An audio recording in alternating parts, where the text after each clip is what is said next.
Balik kulungan ang isang lalaki dahil sa pagwawala umano sa Quezon City. Nakuhanan siya ng mga otoridad ng hindi lisensyadong baril, bagay na itinanggi niyang pag-aari niya.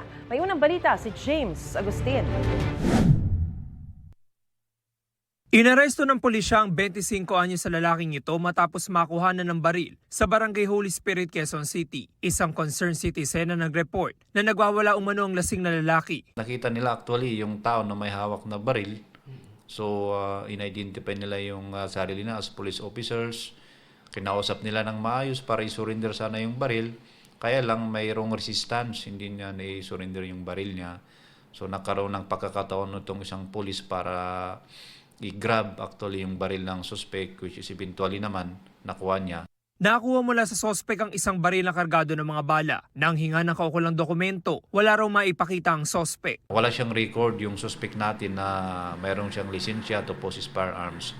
But on the firearms, may lumalabas na record yung firearms natin na na-confiscate na nakapangalan naman sa iba. So biniverify namin actually yung nakapangalan dun sa firearms, kung anong naibinta niya o anong ginawa niya sa baril niya. Taong 2018 nang makulong ang suspect dahil sa kaso may kinalaman sa droga. Itinanggi niyang may nakuha ang baril sa kanya. Nag-inom man lang po kami. Hindi man po ako lasing nun, sir. Yung baril sa'yo? Hindi po.